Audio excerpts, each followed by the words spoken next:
मनोज जरांगे पाटलांचं आंदोलन मराठवाड्यात सुरू आहे आणि विशेषतः लातूरमध्ये आज हे आंदोलन म्हणजे शांतता रॅली पदयात्रा आज या क्षणी आपण संवाद साधतो या क्षणी ती सुरू आहे आणि मराठवाड्यामध्ये त्यांच्याकडनं जी काही वक्तव्य आपल्या कानावर आलेली आहेत त्यांनी असं म्हटलंय की 13 तारखेपर्यंत शासनानं त्यांच्या ज्या मागण्या आहेत त्या संदर्भामध्ये शासनाकडनं काही त्यांना माहिती किंवा त्यांना आश्वासन हवं आहे,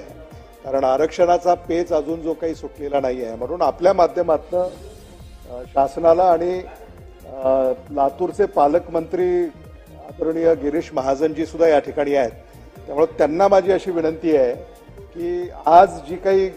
मागणी आंदोलकांच्याकडनं होईल आणि विशेषतः मनोज जरांगे पाटलांच्याकडनं जी मागणी आज होतील याची माहिती त्यांनी लातूर जिल्हाधिकारी कार्यालयाकडनं मागवावी आणि शासनानं यावर गांभीर्याने विचार करून लवकरात लवकर तोडगा काढावा अशी आपल्या माध्यमातून शासनाला माझी अशी